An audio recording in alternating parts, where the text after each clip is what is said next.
Sa isang lipunang araw-araw ay binubulabog ng mga balita ng krimen, korupsyon, at pagsasamantala sa kapangyarihan. Saan nga ba tayo huhugot ng tunay na gabay? Kapag ang pamahalaan ay tila nabubulid sa sariling interes at ang mga institusyong dapat magtanggol sa bayan ay siya pang naging ugat ng katiwalian, may iisang tinig na matagal na nagsisilbing ilaw sa gitna ng dilim. Ito ang Iglesia ni Cristo. Ngunit paano nga ba napapanatili ng Iglesia ang paninindigang moral sa harap ng ganitong kabulukan sa lipunan? At bakit ito mahalaga hindi lamang para sa mga kaanib, kundi para na rin sa buong sambayan ng Pilipino? Yan ang tatalakayin natin sa diskusyong ito. At gaya ng dati, hangad namin panoorin ninyo ang buong diskusyon dahil sa dulo nito ay may inihanda kaming kanta para sa inyo, mga kapatid.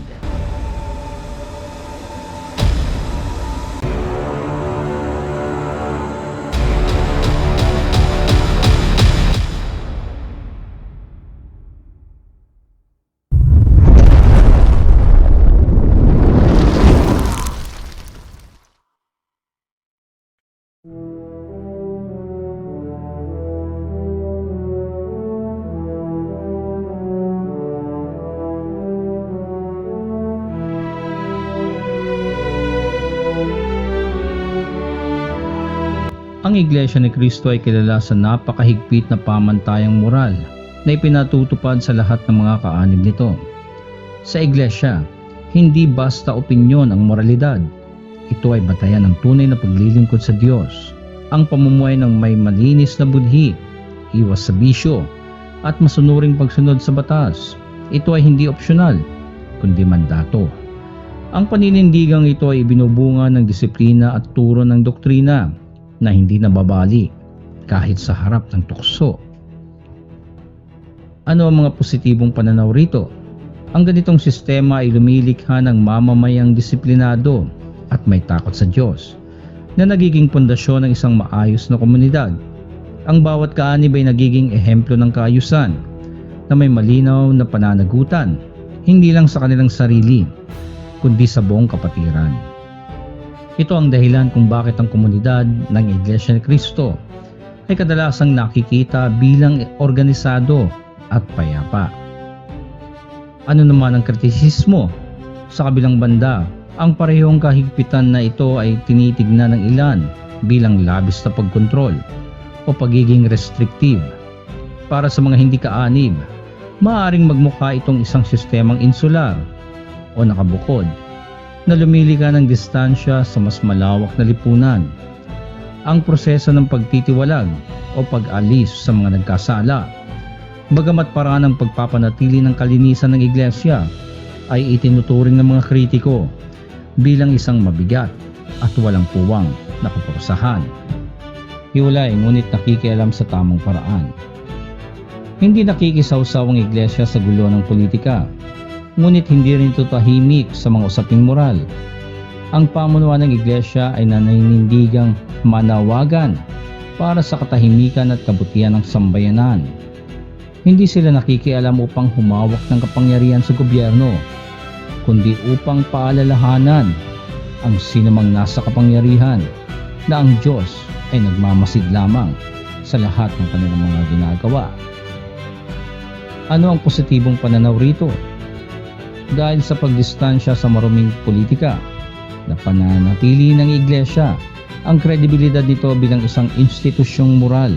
Ang kanilang boses ay hindi nababahira ng pansariling interes sa politika na nagbibigay daan sa kanilang maging isang epektibong konsensya ng bayan. Ang kanilang pagkakaisa, lalo na sa panahon ng halalan, ay nagpapakita ng kolektibong lakas na kayang mag-impluwensya ng pambansang direksyon para sa inaakala nilang mas malaking kabutihan. Pag-usapan naman natin ang kritisismo. Gayunpaman, ang mismong pagkakaisa o block voting ay pinupuna ng marami para sa mga kritiko. Ito ay isang anyo ng political bargaining na ginagamit upang makakuha ng pabor mula sa mga politiko na tila sumasalungat sa prinsipyo ng pagiging hiwalay sa politika. Ang halimbawa sa gawa, hindi lang sa salita. Habang ang ilan ay habala sa press release, ang iglesia ay tahimik na gumagawa, pagtulong sa nasalanta, pagpapakain sa mahihirap, at pag-oorganisa ng mga programang panlipunan tulad ng lingap sa mamamayan, eco-farming, at mga paglulunsad ng mga medical missions. Walang perang kinukurakot at walang proyektong sinasamantala sa mga bagay na ito. Ano ang positibong pananaw rito? Ang mga gawaing ito ay nagsisilbing pinakamalakas na patunay ng kanilang integridad.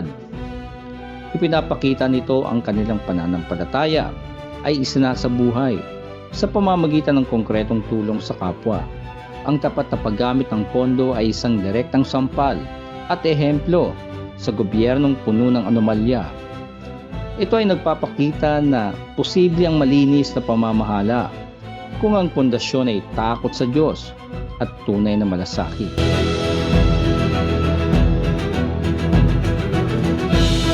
Sa pagtatapos ng diskusyong ito, ang Iglesia ni Cristo ay hindi lamang isang relihiyon para sa mga kaanib nito.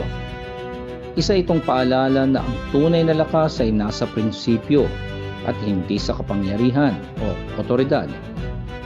Nasa gitna ng isang makasalanang lipunan, maaari pa ring mamuhay ng may integridad.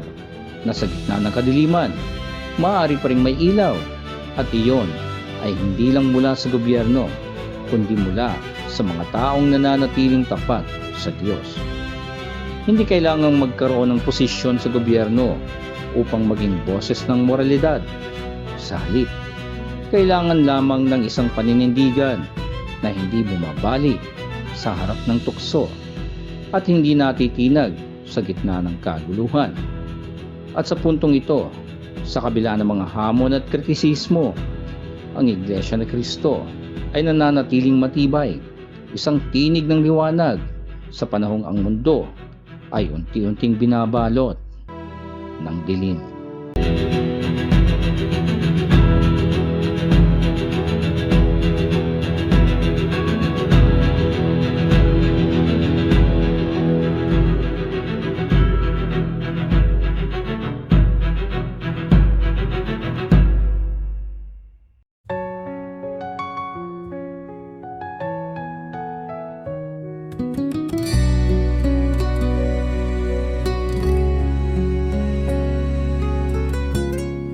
Sa hirap ng buhay, ako'y lumalaban. Sa tulong ng Diyos, di ako iniwan. Matinding bagyo man ang dumaan, paninindigan ko'y di matitinag kailanman. May lungkot, may luha, may pagdurusa, ngunit ang puso'y buo at may pag-asa. May tungkuling mahal sa aking puso, dadalhin ko ito hanggang sa dulo. Laging may gabay ang pamamahala, sa bawat hakbang ako'y lumalakas na. Hindi ako kailanman mag-iisa, ang Iglesia ni Cristo'y aking pamilya. Hindi ako susuko dahil Iglesia ako. Sa Diyos ang tiwala, ang aral ay totoo. Mananatiling matatag, anuman masagupa ko. Hanggang wakas, maglilingkod ako.